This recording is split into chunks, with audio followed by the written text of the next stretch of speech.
Bismillah. Assalamualaikum warahmatullahi wabarakatuh. Alhamdulillah alladzi bi ni'matihi tatimmus salihah. Wa ashhadu an la ilaha illallah wahdahu la syarika lah. Wa ashhadu anna Muhammadan abduhu wa rasuluh. Ya ayyuhalladzina amanu taqullaha haqqa tuqatih wa la tamutunna illa wa antum muslimun. Amma ba'du. Fa inna asdaqal hadisi kitabullah wa khairal hadi hadi Muhammadin sallallahu alaihi wasallam wa syarral umuri muhdatsatuha fa inna kulla muhdatsatin bid'ah wa kulla bid'atin dhalalah wa kulla dhalalatin finnar. Ikhwan wa akhawati fillah, bapak-bapak, ibu-ibu, kaum muslimin dan muslimah, jamaah salat isya dan jamaah majelis taklim Masjid Namira, Kota Lamongan, yang semoga dimuliakan oleh Allah Subhanahu wa ta'ala. Kepada segenap pengurus yayasan dan takmir Masjid Namira yang semoga dirahmati oleh Allah Subhanahu wa ta'ala. Wabil khusus kepada keluarga Bapak Haji Helmi Reza, semoga Allah Subhanahu wa ta'ala melimpahkan karunia rahmat dan barakah pada keluarga dan usaha beliau. Tidak ada kata yang patut kita ucapkan di malam hari ini melainkan rasa syukur kita kepada Allah Tabaraka wa ta'ala atas segala karunia nikmat yang telah Allah berikan kepada kita. Di antara kenikmatan-kenikmatan tersebut yang kita rasakan pada malam hari ini adalah nikmat dipertemukannya kita kembali di salah satu rumah Allah dari sekian banyak rumah-rumah Allah yang ada di muka bumi ini, yaitu Masjid Namira, di dalam rangka melaksanakan amalan-amalan ketaatan kepada Allah Subhanahu wa ta'ala. Diawali dengan salat isya berjamaah dan dilanjutkan dengan talabul ilmi, menuntut ilmu. Semoga rangkaian amal ibadah yang kita lakukan pada malam hari ini semuanya tercatat di sisi Allah sebagai pemberat timbangan amal kebajikan kita kelak di yaumil qiyamah. Allah Subhanahu wa ta'ala berfirman di dalam Al-Quran, yang saya yakin Bapak Ibu sering mendengar ayat ini, bahkan mungkin sebagian kita sudah pada hafal. Allah Ta'ala berfirman di surat Yasin, surat yang ke-36, ayat yang ke-12. Allah berfirman, Inna nahnu nuhyil mauta wa naktubu ma qaddamu wa atharahum wa kulla syai'in ahsaynahu fi imamin mubin. Yang menarik dari ayat ini adalah ketika Allah berfirman wa naktubu ma qaddamu wa atharahum, dan kami telah mencatat apa-apa yang telah mereka tinggalkan dan bekas-bekas yang telah mereka tinggalkan. apa-apa yang telah mereka kerjakan dan bekas-bekas yang telah mereka tinggalkan. Yang menarik dari ayat ini Bapak Ibu sekalian adalah ketika Allah Azza wa Jal menyebutkan wa naktubu ma qaddamu wa atharahum. Kami telah mencatat bekas-bekas yang telah mereka tinggalkan. Apa maksudnya? Kata para alim ulama ahli tafsir, salah satunya yang dikatakan oleh Al-Hafidz Ibnu Katsir rahimahullah, beliau mengatakan maksudnya adalah Allah mencatat langkah kaki hamba-hamba Allah yang dipergunakannya ketika di dunia menuju ke tempat-tempat yang diridhoi oleh Allah Subhanahu wa taala. Misalnya melangkahkan kaki untuk sholat berjamaah ke masjid, melangkahkan kaki untuk talabul ilmi, berjalan melangkahkan kaki untuk silaturahim. Ini semua adalah langkah kaki yang diridhoi oleh Allah Subhanahu wa taala. Sekali lagi, semoga seluruh amal ketaatan kita diterima, diridhoi oleh Allah Subhanahu wa taala. Lebih dari itu Bapak Ibu sekalian, mengawali kajian pada malam hari ini, izinkan saya dari hati yang paling dalam mengucapkan taqabbalallahu minna wa minkum. Semoga Allah menerima amal ibadah yang kita lakukan di bulan Ramadan kemarin. Semoga Ramadan kemarin bukanlah Ramadan terakhir bagi kita. Tetapi Allah masih memberikan kesempatan kepada kita. Indahnya Lailatul Qadar di masa-masa yang akan datang. Semoga seluruh amalan-amalan ketaatan yang kita lakukan di bulan Ramadan kemarin, baik amalan yang sifatnya wajib maupun amalan-amalan yang sifatnya sunnah, mudah-mudahan menjadi penyebab diampuninya semua dosa dan kesalahan yang pernah kita lakukan.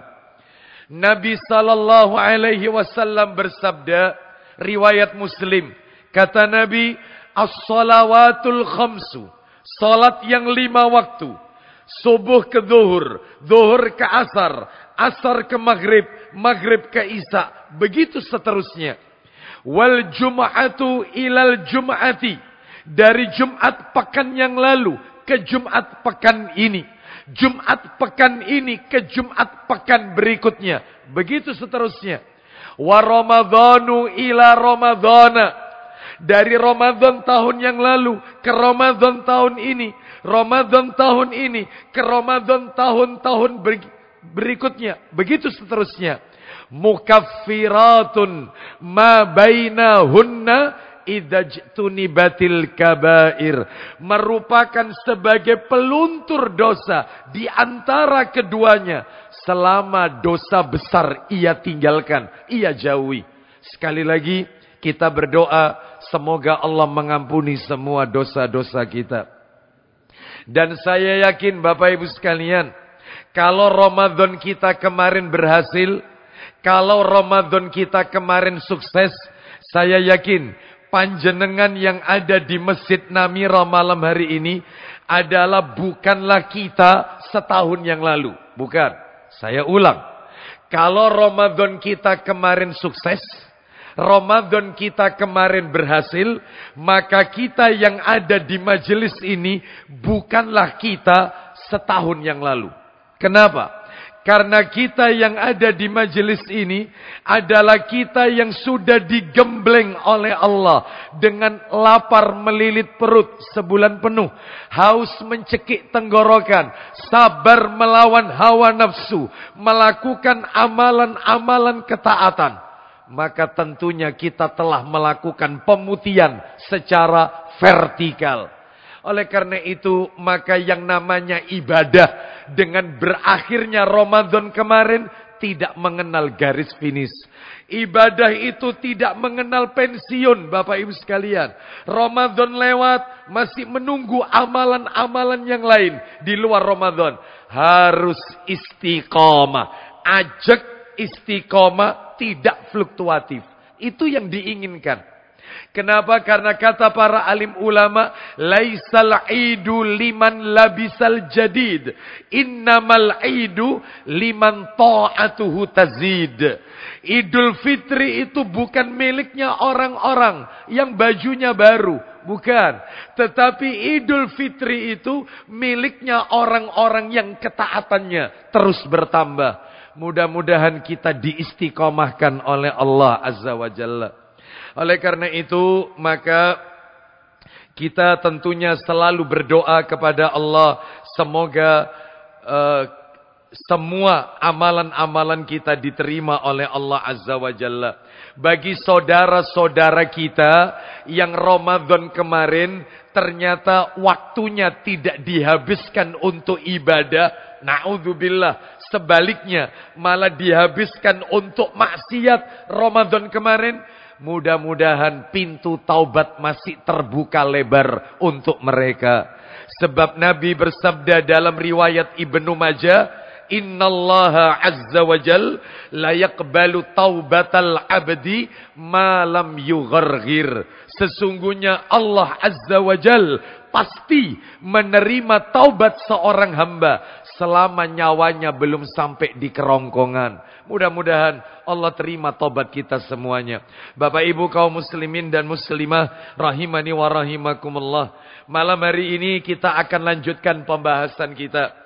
Terakhir materi kita tentang kitab Al-Kabair yang ditulis oleh Imam Az-Zahabi rahimahullah adalah di bulan Februari, Bapak Ibu sekalian. Saya masih ingat betul tanggal 21 Februari. Kita telah menuntaskan dosa besar yang nomor 4. Sudah kita tuntaskan. Apa itu dosa besar yang nomor 4? Tidak mengerjakan sholat. Tidak melakukan sholat. Itu nomor 4. Itu di bulan Februari. Memang betul di bulan Maret kita ketemu. Tanggalnya sama juga. Karena Februari dan Maret tanggalnya sama. Yaitu 21 Maret. Namun pembahasannya persiapan memasuki Ramadan waktu itu. Baik, malam hari ini kita akan urutkan lagi. Kita lanjutkan. Yaitu dosa besar nomor 5. Bapak Ibu sekalian. Apa itu? Tidak mau membayar zakat. Tidak mau menunaikan zakat. Dosa besar yang nomor 5. Jadi setelah tidak mengerjakan sholat, itu nomor 4. Yang nomor 5, tidak membayar zakat. Dan kalau kita urut dalam rukun Islam, memang urutan rukun Islam itu yang nomor 2 sholat, yang nomor 3 zakat. Makanya Bapak Ibu sekalian jangan kaget. Ketika Bapak Ibu membaca Al-Quranul Karim, selalu ayat yang bergandengan sholat dengan zakat. Wa aqimus sholah wa atuz zakat. Selalu bergandengan. Selalu bergandengan. Tidak pernah terpisah dalam Al-Quran. Tegakkan sholat, tunaikan zakat. Makanya benar, ya, ini kalau di dalam kitab Al-Kabair, peletakannya tidak mau membayar zakat, itu setelah sholat. Tidak menunaikan sholat. Baik, kita akan bahas tidak mau membayar zakat. Bapak Ibu kaum muslimin dan muslimah rahimani wa rahimakumullah. Seperti biasa kajian kita selalu kita bagi 2. Seperti biasa. Yang pertama kita bahas dalil-dalilnya dulu. Setelah dalil tuntas, maka baru yang nomor 2 penjelasan dari dalil-dalil tersebut. Ya. Jadi selalu kita bagi 2, gitu ya. Baik, kita bahas dulu yang pertama Bapak Ibu, dalil-dalil. Dalil-dalil yang menunjukkan tidak mau membayar zakat dosa besar. Mana dalilnya? Ya. Di antara dalil yang bisa kami sebutkan, sebenarnya banyak dalilnya, lebih dari 10 ini. Tapi mengingat waktu kita tidak banyak, singkat, maka kami sebutkan beberapa saja. Mudah-mudahan mewakili dari sekian yang banyak. Di antara dalilnya adalah, yaitu yang pertama, firman Allah. Di dalam Al-Quran. Suratnya adalah surat yang ke-9, At-Taubah. ayatnya ayat 11. At-Taubah ayat 11. Mari kita dengarkan firman Allah At-Taubah ayatnya ayat yang ke-11. Allah Ta'ala berfirman. Bisa dibantu Ustadz untuk terjemahannya. At-Taubah ayat 11. Allah berfirman. فَإِن تَابُوا وَأَقَامُوا الصَّلَاةَ وَآتَوُا الزَّكَاةَ فَإِخْوَانُكُمْ فِي الدِّينِ وَنُفَصِّلُ الْآيَاتِ لِقَوْمٍ يَعْلَمُونَ. Kita dengarkan. Allah Ta'ala berfirman. Silakan Ustaz. Dan jika mereka bertaubat. Jika mereka bertaubat. Syarat pertama. Syarat kedua Ustaz. Melaksanakan sholat. Mereka mengerjakan sholat. Syarat yang ketiga Ustaz. Dan menunaikan zakat. Mereka menunaikan zakat. Taubat, sholat, dan zakat. Maka berarti mereka itu adalah saudara-saudaramu seagama. Perlu digarisbawahi. Kalau mereka bertaubat, mereka mengerjakan sholat, mereka menunaikan zakat, mereka itulah saudara kita seagama. Loh. Lah terus kalau kebalikannya, tidak sholli, tidak sholat, tidak mau bayar zakat, maka kata para alim ulama, mereka bukan saudara kita seagama. Wah, ancamannya keras ini. Orang tidak mau bayar zakat. Silakan ayat ini ditutup Ustaz. Kami menjelaskan ayat-ayat itu bagi orang-orang yang mengetahui. Kata para alim ulama di dalam tafsir Ibnu Katsir, berarti jika zakat tidak ditunaikan, mereka bukan saudara seiman. Konsekuensinya, orang yang meninggalkan zakat bukanlah mukmin. Karena orang mukmin itu bersaudara. Sebagaimana Bapak Ibu sering mendengarkan ayatnya surat Al-Hujurat, ayatnya ayat 10, bahwasanya mukmin itu adalah bersaudara. Sedangkan dalam ayat ini karena kurang syarat, dia tidak bayar zakat, maka mereka bukan saudara seiman. Memang benar Bapak Ibu, maaf, memang benar. Yang namanya persaudaraan agama itu tidak mungkin gugur karena mereka melakukan perbuatan dosa besar. Memang benar. Namun persaudaraan itu akan gugur jika mereka keluar dari Islam. Maka mereka bukan saudara seagama. Berarti maksudnya Ustadz, orang tidak sholat itu sudah divonis keluar Islam. Jelas. Karena ini sudah kami sampaikan. Apalagi dia tidak sholat sengaja. Maka jelas ini perbuatan kufur yang bisa membatalkan keislamannya. Waliyadzubillah. Hati-hati. Termasuk tidak mau bayar zakat. Allah katakan bukan saudara seiman. Berarti ini termasuk bagian daripada dosa besar.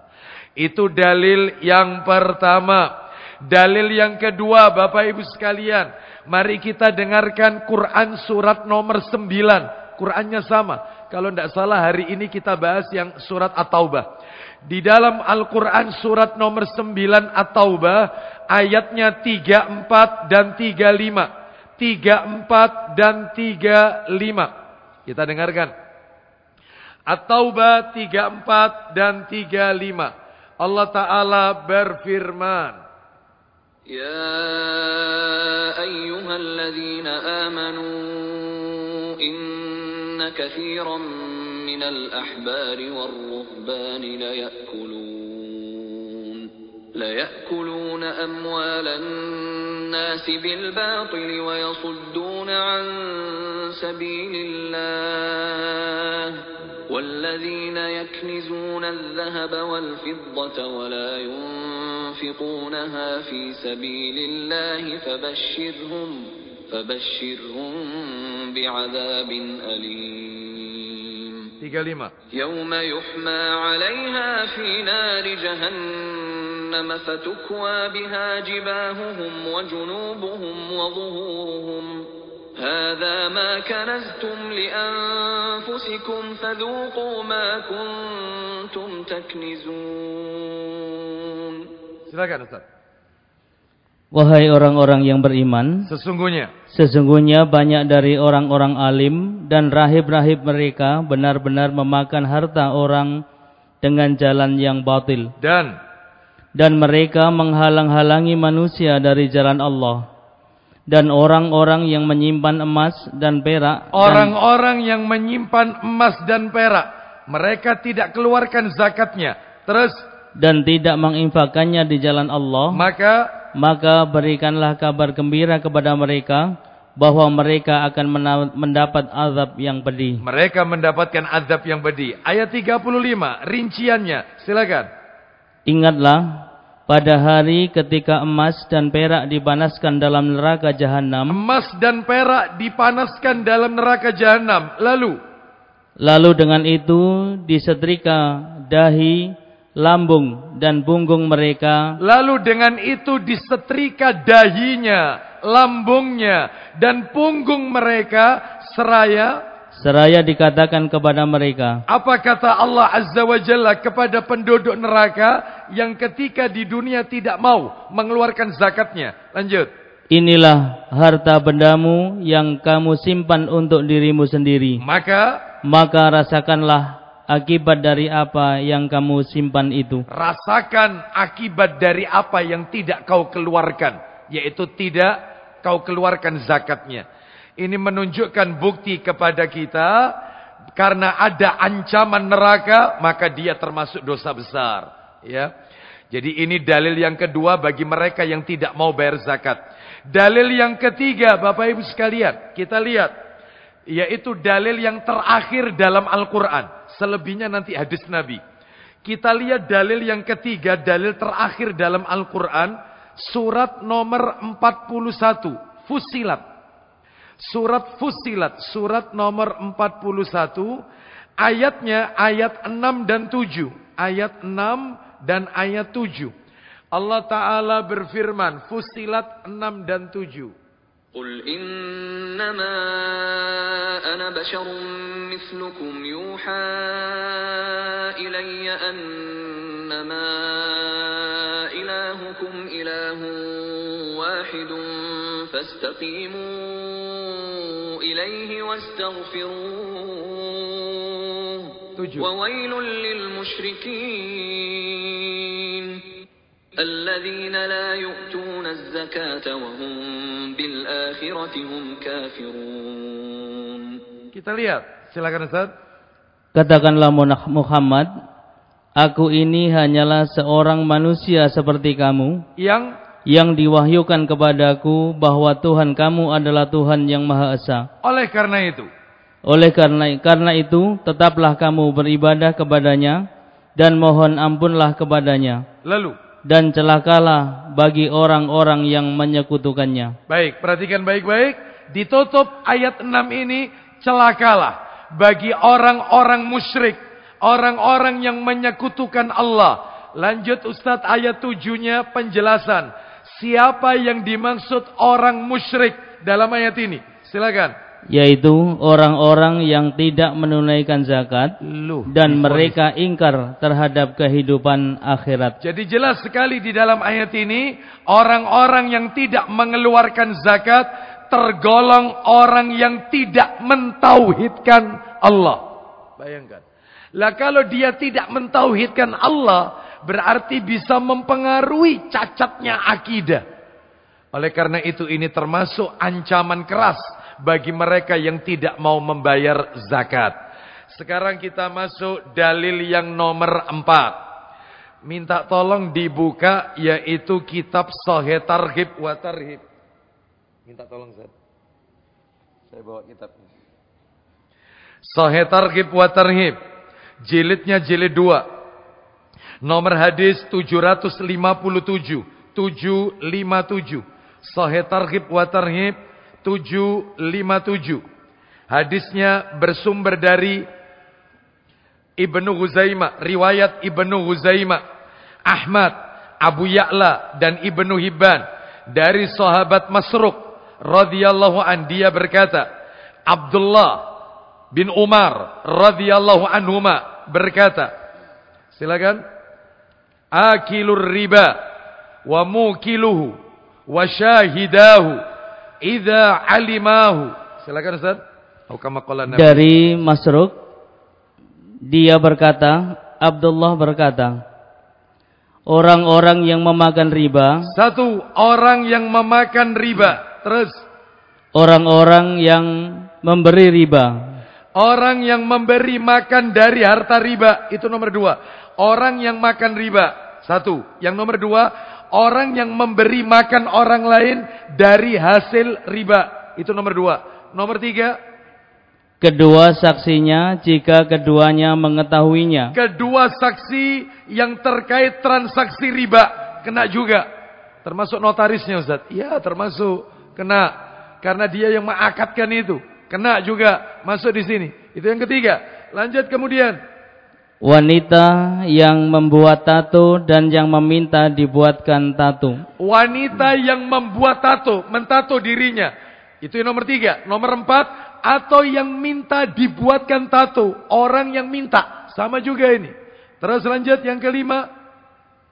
Orang yang menolak membayar zakat. Orang yang menolak membayar zakat. Nomor 6 terakhir.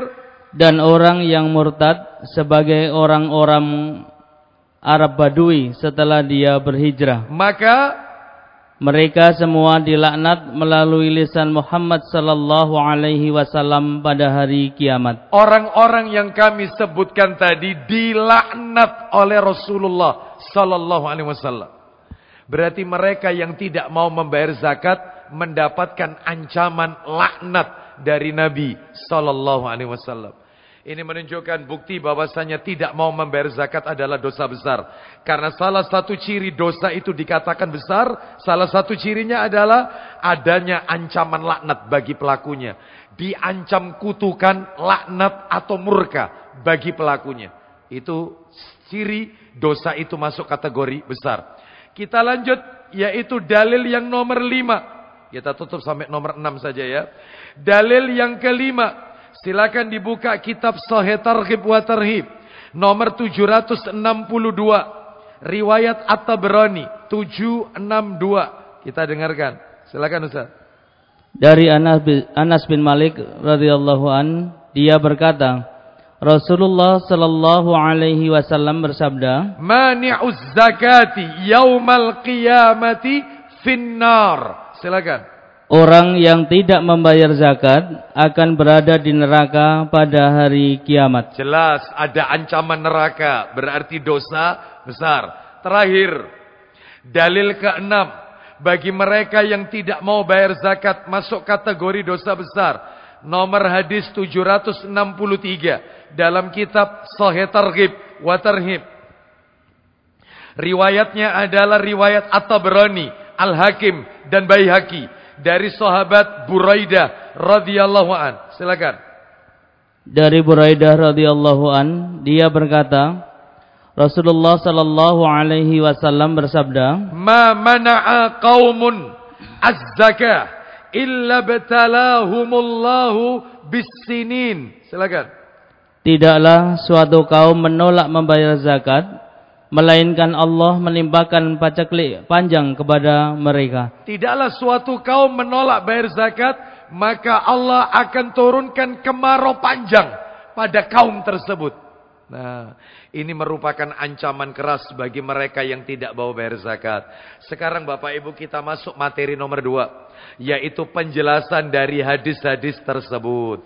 Apa yang bisa kita ketahui, Bapak Ibu sekalian? Ada 5 hal, ya, 5 hal yang ingin kami sampaikan penjelasannya. Tapi lumayan ini agak panjang. Mudah-mudahan waktunya cukup. Yang pertama Bapak Ibu, yang pertama ini. Di dalam Al-Quranul Karim, Allah Subhanahu wa ta'ala memakai lafaz zakat, terkadang memakai lafaz sedekah. Jadi Bapak Ibu tidak perlu kaget. Terkadang Allah itu memakai lafaz zakat dengan memakai lafaz sedekah. Contoh, ketika Allah menjelaskan tentang 8 golongan yang berhak menerima zakat, itu diawali dengan lafaz sedekah, bukan zakat. Contoh, Allah Ta'ala berfirman, kalau tidak salah suratnya surat At-Taubah, 8 golongan yang berhak menerima zakat. Kita dengarkan ayatnya, diawali dengan sedekah, lafadznya. Surat nomor 9 At-Taubah, ayatnya 60. At-Taubah ayat 60. Allah Ta'ala berfirman, kita dengarkan. إنما الصدقات للفقراء والمساكين والعاملين عليها والمؤلفة قلوبهم وفي الرقاب والغارمين وفي سبيل الله وابن السبيل فريضة من الله والله عليم حكيم. Kita dengarkan 8 golongan yang berhak menerima zakat. Silakan Ustaz. Sesungguhnya zakat itu hanyalah untuk orang-orang fakir. Stop sampai di situ Ustaz. Iya kan? Sedangkan Allah mengawalinya dengan lafaz innamas shadaqatu. Berarti kalau begitu sedekah itu ada 2 macam Bapak Ibu. Ada sedekah yang wajib, ada sedekah yang sunnah. Sedekah yang wajib itulah zakat. Ada aturan mainnya. Nanti saya sebutkan. Aturan nisab, aturan haul. Itu zakat. Sedekah wajib. Ada sedekah itu yang tidak wajib alias sunnah. Berarti tidak memakai aturan main haul dan nisab. Tidak ada perhitungannya. Semampu kita. Bahkan yang namanya sedekah yang sunnah. Sedekah sunnah. Bukan yang wajib ya. Itu tidak identik dengan harta. Sedekah sunnah itu tidak identik dengan uang. Tidak. Bahkan kata Nabi, senyum kita ke saudara kita itu adalah sedekah. Makanya senyum aja yang banyak, nyengir aja yang banyak. Ada orang senyum, tidak ada orang. Ada orang senyum sedekah, tidak ada orang senyum, ya muncul penyakit baru Bapak Ibu sekalian.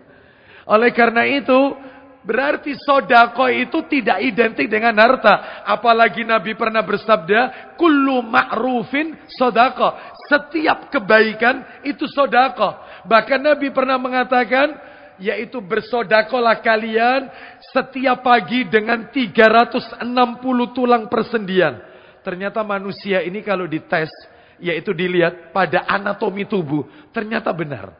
Manusia itu punya 360 tulang persendian. Padahal Nabi kita tidak lulusan fakultas kedokteran. Enggak. Nabi kita ini ummi. Enggak bisa baca, enggak bisa nulis. Tetapi yang beliau ucapkan itu wahyu dari Allah. Kata Nabi, setiap pagi bersedekahlah dengan 360 tulang persendian kalian. Katanya para sahabat, gimana caranya bersedekah dengan 360 tulang persendian? Kata Nabi, maka 1, menyingkirkan gangguan di jalan, itu juga sedekah. Menyingkirkan putung rokok yang masih menyala, dimatikan, itu sedekah. Ada pecahan kaca atau paku, agar kaum muslimin yang lain tidak terkena, kita singkirkan, itu sedekah. Termasuk sholat sunnah 2 rakaat duha, itu juga sedekah. Sama nilainya sedekah dengan 360 tulang persendian. Sholat duha 2 rakaat.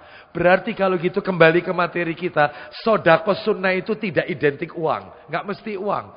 Semua kebaikan yang kita lakukan itu sedekah. Maaf ya, maaf. Karena di sini ada anak kecil, saya pakai bahasa syar'i saja. Saya minta maaf. Kitabnya saya bawa dalam Sahih Muslim. Bahkan kata Nabi, pada farjimu itu ada unsur sedekah, kata Nabi. Maka sahabat bertanya ketika mendengar sabda ini, loh, apakah kami juga dikatakan sedekah dapat pahala kalau kami memuaskan syahwat kami? Kalau begitu, katanya Nabi, kalau kau letakkan pada tempat yang benar istrimu yang halal, maka kau termasuk dapat pahala sedekah. Tapi kalau kau letakkan pada tempat yang haram, bukan istrimu, maka kau berdosa. Makanya bagi panjenengan yang tidak mampu sedekah di masjid, ini aja diperbanyak. Apa-apa. Ini diperbanyak. Ya. Sedekah itu. Bayangkan, berarti sedekah itu tidak identik dengan Uang. Banyak bentuknya. Menanam tanaman yang bermanfaat untuk orang lain. Itu sedekah. Kita menanam tanaman. Kupu-kupu hinggap. Lebah hinggap. Mengambil saripatinya. Kita termasuk sedekah. Bahkan tanaman yang kita tanam dimanfaatkan oleh tetangga kita. Contoh, nanam tanaman pandan. Tetangga kita buat kolak, tidak punya pandan. Langsung dipotong, ekrek. Nggak pakai izin kita. Sedekah. Kita punya tanaman mangga. Waktunya dipanen, ternyata dimakan. Jangan codot, jangan. Kelelawar gitu loh ya. Gitu. Tapi tidak apa-apa, mantap kalau codot itu ya. Ya pakai codot aja ya. Dimakan codot. No, itu termasuk sedekah. Kata Nabi, kita punya tanaman lombok, sudah waktunya panen. Tetangga kita makan OT-OT, enak ngambil terus. Nggak pakai izin kita. Sedekah.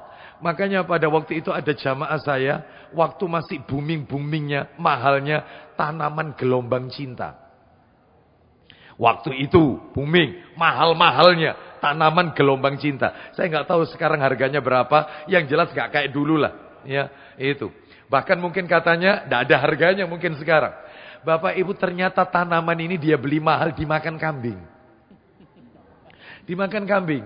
Marah-marah dia, mencaci maki, marah-marah. Siapa yang punya kambing ini? Dia minta ganti rugi.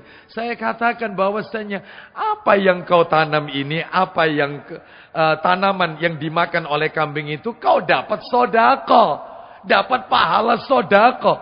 Iya sedekah cilarang ya Ustaz. Nah ini, ya, maka ini menunjukkan kepada kita kembali sedekah itu ada dua, ada yang wajib, ada yang sunnah. Sekarang kita masuk yang nomor 2. Bapak Ibu sekalian. Yang nomor 2 ini penjelasannya. Dari tadi kan kita mendengar ancaman bagi mereka yang tidak mau bayar zakat. Neraka, diancam tidak seiman, bukan saudara seiman. Ancamannya nanti disetrika dahinya, lambungnya. Begitu seterusnya kan. Sekarang yang nomor 2 sebaliknya. Saya ingin menjelaskan. Keutamaan orang yang suka mengeluarkan zakat. Supaya berimbang, supaya imbang. Dari tadi kan ancaman mereka yang tidak bayar zakat. Sekarang saya akan tunjukkan dalil. 3 dalil saja. 3 dalil. Keutamaan orang yang suka mengeluarkan zakat. Zakat ya. Berarti sedekah wajib. Bukan sedekah sunnah. Zakat. Yang pakai perhitungan. Ada perhitungannya. Mana itu dalilnya? Ayo dibuka Quran surat nomor 9. At-Taubah. Dari tadi At-Taubah terus ya. Ayat 71. Surat nomor 9 At-Taubah. Ayatnya 71. Allah Ta'ala berfirman. وَالْمُؤْمِنُونَ وَالْمُؤْمِنَاتُ بَعْضُهُمْ أَوْلِيَاءُ بَعْضٍ يَأْمُرُونَ بِالْمَعْرُوفِ وَيَنْهَوْنَ عَنِ الْمُنكَرِ وَيُقِيمُونَ الصَّلَاةَ وَيُؤْتُونَ الزَّكَاةَ وَيُطِيعُونَ اللَّهَ وَرَسُولَهُ أُولَئِكَ سَيَرْحَمُهُمُ اللَّهُ إِنَّ اللَّهَ عَزِيزٌ حَكِيمٌ. Silakan. Dan orang-orang yang beriman, laki-laki dan perempuan, sebagian mereka menjadi penolong bagi sebagian yang lain. Mereka menyuruh berbuat yang ma'ruf dan mencegah dari yang mungkar. Kemudian melaksanakan sholat, menunaikan zakat, dan taat kepada Allah dan Rasulnya. Apa balasan yang akan Allah berikan bagi mereka yang membayar zakat? Mereka akan diberi rahmat oleh Allah Subhanahu wa ta'ala. Sungguh Allah Maha Perkasa lagi Maha Bijaksana. Allah akan memberikan rahmat. Mudah-mudahan kita termasuk di dalamnya Bapak Ibu sekalian. Yang kedua, dalil kedua sebagai bukti yaitu keutamaan bagi mereka yang membayar zakat. Kita lihat Sahih Targhib wa Tarhib nomornya 743. Riwayatnya At-Tabrani, Ibnu Huzaimah dan Al-Hakim dari sahabat Jabir bin Abdullah radhiyallahu an. Dia berkata, silakan. Dari Jabir radhiyallahu an, dia berkata, Seorang laki-laki bertanya, "Ya Rasulullah, bagaimana menurutmu jika seorang membayar zakat hartanya?" Bagaimana wahai Rasulullah, menurut Anda jika ada orang yang menunaikan zakat? Maka Nabi menjawab, Rasulullah sallallahu alaihi wasallam menjawab, "Man adda zakata malihi faqad dhahaba anhu syarruhu." Silakan. Barang siapa yang membayar zakat hartanya, maka keburukannya telah lenyap darinya. Maka Allah akan lenyapkan semua keburukan yang akan menimpa orang itu. Siapa yang mengeluarkan zakat, kata Nabi, Allah hilangkan keburukan yang akan menimpa pada dirinya. Mudah-mudahan Allah hilangkan semua keburukan yang akan menimpa pada kita dan anak keturunan kita. Baik, ini nomor 2. Terakhir, nomor 3. Silakan dibuka Sahih Targhib wa Tarhib nomor 746. Riwayatnya adalah At-Tabrani. At-Tabrani. Silakan dari Samurah radhiyallahu an. Silakan. Dari Samurah radhiyallahu an, dia berkata, ya. Rasulullah sallallahu alaihi wasallam bersabda, Aqimus salata. Silakan Ustaz. Dirikanlah salat. Wa atuz zakat. Bayarlah zakat. Wa hajju. Berhajilah. Wa'tamiru. Berumrahlah. Wastaqimu. Dan beristiqomalah. Yustaqam bikum. Niscaya urusan kalian akan diluruskan. Baik.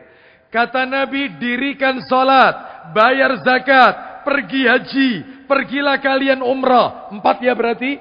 Lalu istiqomalah. Niscaya urusan kalian akan diluruskan oleh Allah. Urusan kita dibuat mudah oleh Allah. Salah satunya bayar zakat. Nah, ini adalah keutamaan bagi mereka yang menunaikan membayar zakat. Baik, sekarang materi nomor 3. Penjelasan nomor 3. Maaf Bapak Ibu. Mungkin Bapak Ibu di luar sana atau mungkin pernah mendengar cerita tentang orang yang hidup di zaman Nabi tidak mau bayar zakat. Namanya Sa'labah. Oh, pernah dengar? Sa'labah ini konon katanya hidup dalam kemiskinan. Lalu saking miskinnya dia pernah meminta kepada Nabi, "Ya Rasulullah, doakan aku ini jadi orang kaya." Wahai Rasulullah. Lalu Nabi mengatakan, syukuri yang sedikit. Apa pada dirimu, syukuri. Jangan minta lebih. Ternyata rupa-rupanya tidak kuat juga Sa'labah dengan kemiskinan. Dia tetap nekat datang kedua kalinya kepada Nabi. Wahai Rasulullah, doakan aku jadi orang kaya, wahai Rasulullah. Aku kalau jadi orang kaya, orang miskin akan aku santuni. Anak yatim akan aku santuni. Hartaku untuk di jalan Allah. Benar Sa'labah. Benar wahai Rasulullah. Maka Nabi mendoakan, Allahumma rzuq Sa'labah. Ya Allah, berikan rizki kepada Sa'labah. Lalu diberinya Sa'labah 2 ekor kambing, jantan dan betina. Dikembangbiakkan, 2 jadi 4, 4 jadi sekian. Sampai kambing-kambingnya memenuhi lembah. Bayangkan, saking banyaknya. Giliran waktunya mengeluarkan zakat peternakan, kan ada hitungannya itu. Kalau punya 40 ekor kambing, itu kena zakat. Setiap 4 punya 40 ekor kambing. Maka ada zakatnya. Ketika diminta, maka Sa'labah berkata, tidak ada kaitannya harta ini dengan Allah. Ini adalah hasil jeripayaku. Dia tidak mau bayar zakat. Lalu Nabi tidak mau menerima zakatnya Sa'labah. Ketika Rasul wafat, maka Sa'labah mendapat hidayah. Dia ingin membayar zakatnya ke Abu Bakar As-Siddiq radhiyallahu an. Kata Abu Bakar, kalau Rasul saja tidak mau menerima zakatmu, apalagi aku. Maka aku tidak mau menerima zakatmu. Sampai Abu Bakar As-Siddiq radhiyallahu wafat, belum bayar zakat. Ketika Khalifah Umar bin Khattab radhiyallahu an, dia mau bayar zakat, Umar radhiyallahu an menolak zakatnya Sa'labah. Begitu seterusnya, sampai akhirnya dia meninggal tanpa membayar zakat. Pernah dengar di sini? Pernah dengar cerita ini? Ternyata Bapak Ibu sekalian, cerita ini adalah cerita yang dhaif. Cerita ini adalah cerita yang cacat. Cacatnya dari beberapa hal. Yang pertama adalah cacat dari sisi sanad. Perawinya, yaitu yang meriwayatkan matan hadis ini, mereka cacat. Bahkan tertuduh dusta. Bisa kita lihat di dalam kitab silsilah hadis dhaif dan maudhu yang ditulis oleh Al-Alamah Syekh Muhammad Nasiruddin Al-Albani rahimahullah. Hadis ini punya cacat dari sisi sanad. Yang kedua, nilai cacatnya dari sisi matan. Isi hadisnya cacat. Kenapa? Ternyata cacatnya adalah Allah itu maha penerima taubat. Lawang Sa'labah ini lo sudah sadar. Kenapa tidak mau diterima oleh Abu Bakar? Wong Allah itu maha penerima taubat. Allah ampuni semua dosa. Kecuali syirik. Kan dia nggak mau bayar zakat. Berarti cacat dari sisi ini. Yang kedua, ternyata dalam sejarah Sa'labah ini nama aslinya adalah Sa'labah bin Hatib Al-Ansori. Ada kata-kata Al-Ansori. Berarti penduduk Madinah, penduduk Ansor. Sedangkan di dalam hadis Bukhari, Nabi pernah berdoa, "Ya Allah, ampunilah seluruh dosa kaum Ansor. Ampunilah penduduk Madinah." Jelas, Sa'labah tinggal di situ. Berarti kalau dia tidak bayar zakat, mustahil. Berarti hadis ini cacat. Cacat dari sisi sanad, cacat dari sisi matan. Bahkan Sa'labah ini juga ikut perang Badar. Sa'labah bin Hatib Al-Ansari ikut perang Badar.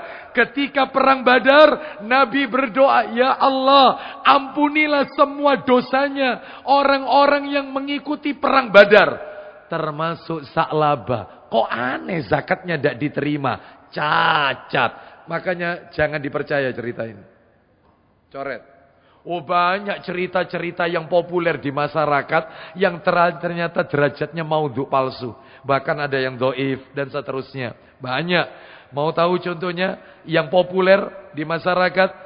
Misalnya nih ya, yang populer, seorang wanita yang dikatakan oleh Nabi sebagai penghulu surga, pemimpin surga.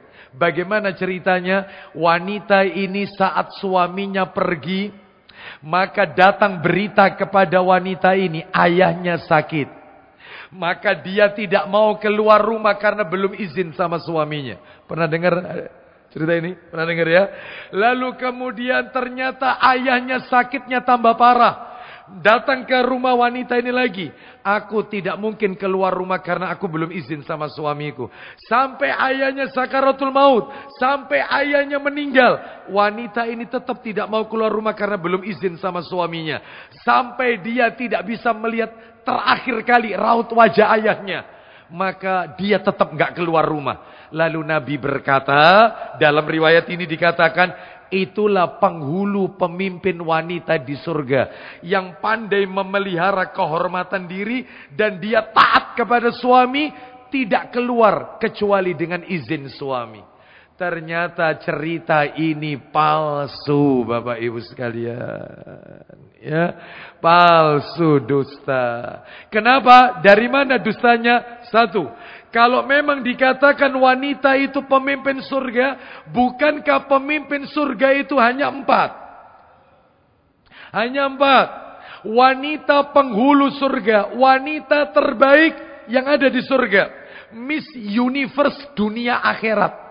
Cuman ada 4. Yang pertama adalah Khadijah binti Khuwailid radhiyallahu anha. Yang kedua, Fatimah binti Muhammad sallallahu alaihi wasallam, putri Nabi. Yang ketiga, Maryam ibnatu Imran. Maryam putrinya Imran. Dan yang keempat, Asia binti Muzahim. Asia putrinya Muzahim, imra'atu Fir'aun, istrinya Fir'aun. Inilah 4 wanita terbaik, penghulu surga. Dan wanita ini nggak masuk salah satunya.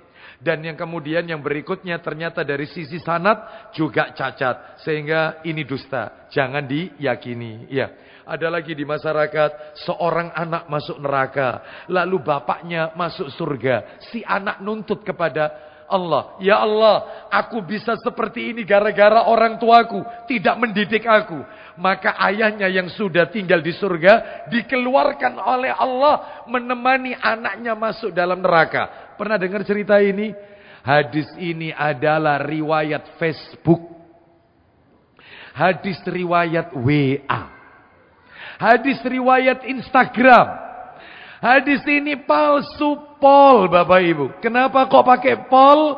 Sangat dusta. Kenapa? Yang namanya orang sudah masuk surga, nggak mungkin keluar. Yang ada itu keluar dari neraka, masuk ke surga. Kalau sudah masuk surga, nggak mungkin keluar. Memang ada dalilnya orang masuk surga, nggak mungkin keluar masuk neraka? Ada. Surat nomor 15. Kita dengarkan. Minta tolong Ustaz. Suratnya nomor 15 Al-Hijr. Surat Al-Hijr. Surat 15 ayatnya 40. Ayatnya 45 sampai 47. 48. 45 sampai 48. Allah Ta'ala berfirman 45 sampai 48. Al-Hijr. Innal muttaqina fi jannatin wa 'uyun. Udkhuluha bisalamin aminin. Wa naza'na ma fi sudurihim min ghillin ikhwanan 'ala sururin mutaqabilin. Terakhir. La yamassuhum fiha nasabun wa ma hum minha bimukhrajin. Jelas sekali ayat 48-nya. Silakan Ustaz, mulai 45. Ayo. Sesungguhnya orang yang bertakwa itu berada dalam surga-surga, taman-taman, dan di dekat mata air yang mengalir. 46. Allah berfirman, masuklah ke dalamnya dengan sejahtera dan aman. Baik, 47.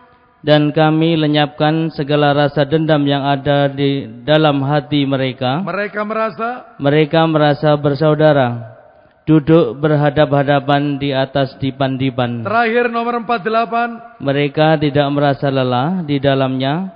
Dan mereka tidak akan dikeluarkan darinya. Jelas, mereka tidak akan dikeluarkan dari surga. Jadi cerita itu palsu. Kembali ke materi kita. Sekarang yang nomor 4. Seputar yang nomor 4 penjelasan dari dalil-dalil tadi. Yang keempat adalah seputar zakat, Bapak Ibu. Dan Bapak Ibu harus perlu tahu apa yang perlu kita ketahui seputar zakat. Singkat aja ya. Yang pertama yang harus kita ketahui seputar zakat. Seputar zakat. Yang pertama, syarat membayar zakat. Gimana syaratnya? Yang wajib Bapak Ibu, yang wajib mengeluarkan zakat itu cuma 2. Orang Islam dan orang merdeka. Serta mereka yang memiliki harta. Seperti itu. Jadi tidak dipersyaratkan harus balik dan berakal. Beda sama sholat. Syarat sahnya sholat itu harus yaitu berakal. Makanya orang gila itu tidak memenuhi syarat untuk melakukan sholat. Dia tidak wajib sholat. Tetapi kalau zakat syaratnya cuma 3. Muslim, merdeka alias bukan budak. Dan yang ketiga, dia memiliki harta yang harus ia keluarkan. Nah, seperti itu. Cuma 3 syaratnya. Kalau syarat sahnya sholat itu kan banyak. Wanita yang orang yang suci dari najis, gitu ya. Itu syarat. Muslim, bukan orang kafir. Terus balik. Makanya sholatnya anak kecil. Dalam hal ini, sholatnya anak kecil tidak tercatat, tidak terhitung dalam hal ini. Lalu kemudian juga diantaranya adalah yaitu berakal, gitu ya. Lalu kemudian banyak sekali, banyak syarat sahnya sholat. Adapun kalau zakat cuma 3. Sekarang kita lanjutkan tabel zakat. Bapak Ibu, orang terkena zakat itu ada hitungannya. Yang pertama emas. Orang kalau punya emas itu nisabnya setara dengan 20 dinar. 20 dinar itu sama dengan 85 gram emas murni. Itu kena zakat 2,5%. Jadi kalau ada orang punya uang 20 dinar, 20 dinar itu setara 85 gram emas murni 24 karat. Lah kalau emasnya bukan 24 karat, nanti saya jelaskan.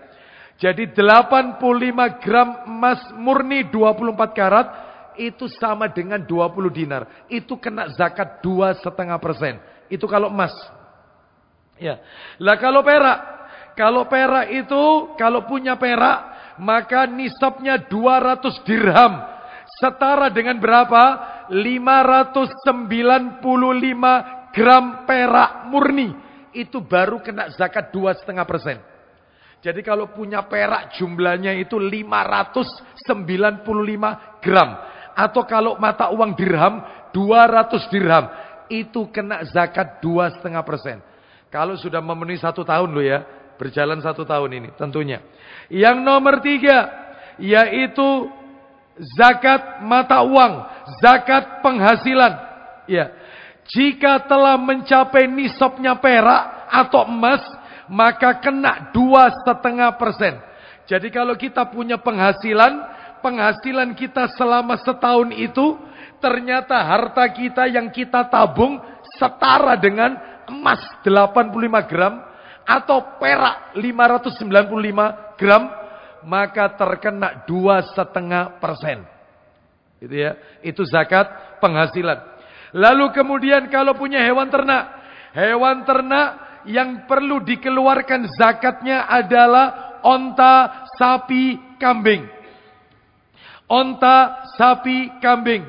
Kalau onta 5 ekor ada zakatnya. Kalau punya sapi 30 ekor kena zakatnya. Kalau punya kambing 40 ekor, ada hitungannya. Dan ini kalau saya jelaskan, panjang waktunya Bapak Ibu sekalian. Intinya Bapak Ibu harus tahu, orang punya onta kalau 5 ekor ada zakatnya.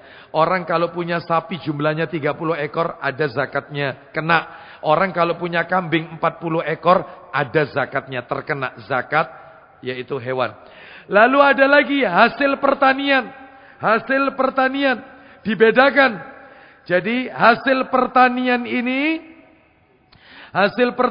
ini adalah kena zakat kalau hasilnya itu 5 wasak. 5 wasak. Berapa satu wasak itu? Langsung aja total ya, global ya. 5 wasak itu sama dengan setara 720 kilogram. Orang kalau panen hasilnya 720 kilogram, setara itu atau bahkan lebih, maka kena hitungannya. Bagaimana itu? Kalau sawahnya itu sawah yang diairi dengan pengairan secara gratis. Contohnya pengairan gratis, air hujan, air sungai tanpa biaya. Itu zakatnya 10% dari 720 kilogram itu. Kalau airnya mengandalkan air hujan atau air sungai yang nggak pakai bayar.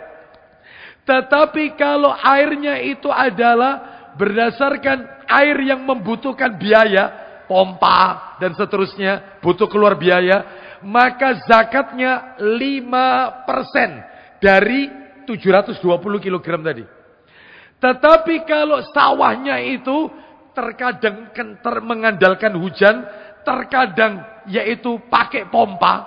Nah ini, kadang mengandalkan hujan, air hujan, kadang pakai pompa, selang-seling, maka terkena zakat 7,5% dari 720 kilogram.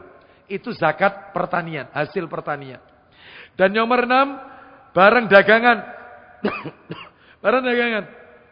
Jika barang dagangan itu mencapai nisab emas atau perak, ya kena 2,5%. Makanya Bapak Ibu batu berlian, itu dia baru kena zakat kalau dijual belikan. Tapi kalau disimpan, itu tidak kena zakat. Berlian. Beda sama emas. Ibu-ibu punya emas yang dipakai sama yang disimpan. Jadi antingnya berapa gram, kalungnya berapa gram, gelangnya berapa gram, binggelnya berapa gram. Itu ditimbang, dilihat berapa, plus yang disimpan berapa. Kalau setara 85 gram emas atau bahkan lebih, kena 2,5%. Ya, itu Bapak Ibu sekalian, ya. Jadi ini menunjukkan kepada kita itu kalau barang dagangan. Jadi kalau misalnya, Ustadz saya punya rumah Ustadz. Rumah ini dizakati atau tidak? Tidak. Kecuali kalau rumahnya dipakai kos-kosan. Maka dia terkena hasil dari menyewakan tadi. Rumahnya itu dipakai sendiri. maka tidak kena zakat. Ustadz, saya punya mobil, saya baru beli mobil, dikeluarkan zakatnya? Enggak, kecuali Anda jual beli mobil atau mobil itu direntalkan, baru kena zakat. Zakat penghasilan. Kalau setara dalam setahun 85 gram emas, maka kena 2,5%. Dia baik, jadi tidak semuanya harus dizakatkan, dilihat. Baik, yang nomor 7, harta karun. Harta karun ini termasuk rikas ya, rikas ini juga ada zakatnya. Mungkin Bapak Ibu dalam hati bertanya, Ustadz, harta yang dizakati itu sebenarnya apa saja sih? Ada 3. Harta yang kena zakat itu cuma 3. Yang pertama asman. Apa itu asman? Emas, perak, dan mata uang. Emas, perak, mata uang, termasuk deposito. Anda deposito 100 juta. Dan itu 1 tahun. Lah, emas 85 gram emas, Anda hitung aja. Emas 24 karat, 1 gramnya berapa? 1 juta misalnya. 1 juta. Kali 85, berarti 85 juta. Uang Anda di tabungan 100 juta. Ya kena 2,5%. Berarti yang wajib zakat nomor 1, asman. Apa itu asman? Emas, perak, dan mata uang. Nomor 2, hewan ternak. Hewan ternak itu cuma 3. Onta, sapi, kambing. Yang nomor 3, pertanian dan buah-buahan. Yang terkena pertanian dan buah-buahan, gandum. Gandum kasar, gandum halus. Kurma, anggur, az-zabib, yaitu kismis. Kena zakat. Selain ini tidak terkena zakat. Selain pertanian yang kami sebutkan. Ya. Ini di zaman Nabi kan bahan makanan pokoknya adalah kurma. Kalau bahan makanan pokok di negeri kita kan beras. Ya maka terkena bahan makanan pokok itu padi ya. Kalau memang itu setara 720 kilogram tadi 5 wasak terkena. Wallahu a'lam wa bishawab. Terakhir Bapak Ibu sekalian, saya akan sampaikan fikih zakat. Sebagai penutup ini, fikih zakat. Fikih zakat. Fikih zakat. Gaji bulanan. Apakah terkena zakat gaji bulanan? Ada istilah di masyarakat zakat profesi.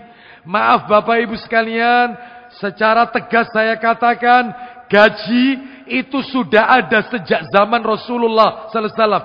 Orang digaji, dibayar bulanan itu sudah ada di zaman Nabi. Tetapi Rasulullah tidak pernah mewajibkan zakat gaji setiap bulan. Makanya kalau ada karyawan tiap bulan sama perusahaannya diambil zakatnya 2,5% gajiannya, maka itu kezaliman pemimpin perusahaan itu. Zalim, dia makan uangnya orang. Yang namanya zakat itu ya setahun sekali. Lalu bagaimana kalau ada orang gajiannya mingguan? Bagaimana orang yang kerjanya dapat gajian harian? Ada harian, gimana itu hitungannya? Makanya nggak benar zakat profesi, nggak ada. Yang ada itu yang tadi dijelaskan tadi, yaitu zakat 1 asman, emas, perak, sama apa tadi? Yang terakhir tadi diantaranya pertanian, ya. Nah, yang masuk kategori asman tadi mata uang. Mata uang berjalan selama 1 tahun. Nomor 2, pesangon. Ustadz, saya kerja dapat pesangon. Apakah itu perlu dizakati Ustadz? Pesangon. Ternyata Bapak Ibu sekalian, jika uang pesangon itu yang diterima oleh sang pekerja nilainya sampai mencapai nisab 85 gram emas atau 595 gram perak, maka wajib dikeluarkan zakatnya 2,5%. Apabila telah berjalan 1 tahun penuh. 1 tahun itu hitungannya pakai kalender Hijriah apa Masehi? Hijriah. Jadi dia dapat pesangon itu di bulan apa? Syawal Ustaz. Baik. Maka kalau pesangon itu mengendap di tabungan sampai ketemu Syawal lagi tahun depan, maka kena 2,5%. Kalau pesangon itu melebihi atau setara dengan 85 gram emas. Bisa difahami Bapak Ibu ya? Baik. Nomor 3, usaha yang haram. Apakah ada zakatnya? Usaha haram. Apakah ada zakatnya? Jawabannya adalah tidak terkena kewajiban zakat. Kenapa? Innallaha ta'ala thayyibun la yaqbalu illa thayyiban. Allah itu thayyib, Maha sempurna, tidak memiliki aib, tidak punya cacat, tidak punya kekurangan. Layak balu ila thayyiban, dan Allah tidak mau menerima kecuali yang baik-baik saja. Makanya harta yang bersumber dari yaitu yang haram maka tidak diterima, sehingga orang itu tidak terkena kewajiban zakat karena bersumber usaha yang haram. Nah itu. Terus kemudian fikih yang lagi, Ustadz, harta milik lembaga, yayasan. Yayasan itu kan duitnya banyak-banyak itu. Lembaga, panti asuhan, ya itu. Terus kemudian ya, lembaga sosial ya, panti asuhan, yayasan pendidikan, pondok pesantren, rumah takfid, itu kadang-kadang hartanya melimpah itu, banyak. Sebab dapat dari donatur, dari jamaah, banyak. Itu wajib keluar zakat ataukah tidak? Maka jawabannya Bapak Ibu sekalian, tidak ada kewajiban zakat. Kenapa?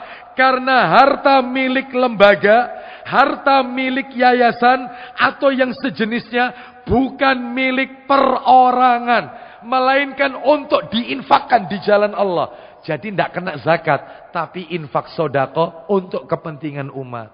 Itu karena atas namanya lembaga atau yayasan. Ya, baik. Kita lanjutkan fikih zakat yang lain. Nah, sebentar lagi kita tutup ini. Penghasilan miliaran tapi tidak terkena zakat. Apakah bisa, Ustadz? Bisa. Penghasilannya miliaran. Miliaran loh, ini bukan jutaan. M-an, miliaran. Tapi tiap tahun tidak keluar zakat. Bisa, bisa. Karena hartanya habis sebelum setahun.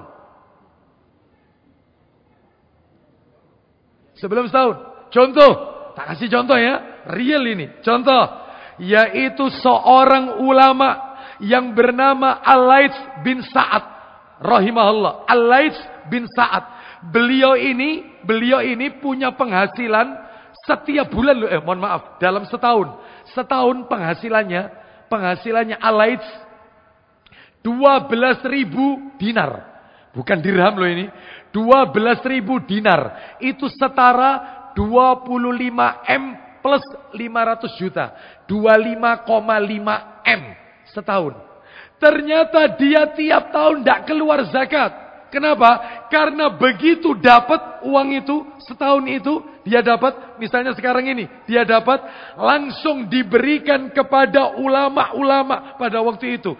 Ibnu Laha'iyah, seorang ulama ahli hadis, dapat 1.000 dinar. Imam Malik, Imam Darul Hijrah, yang ada di kota Madinah, dikasih 500 dinar. Mansur bin Ammar, seorang ulama hadis, dikasih 1.000 dinar. Dibagi-bagi. Habis. Sehingga dia nggak keluar zakat. Oh, bisa yang kayak gini, bisa. Ya. Terakhir.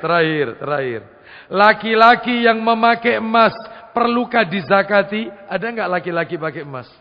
Ada. Apakah perlu dizakati? Jawabannya bahwasanya emas yang dipakai laki-laki haram.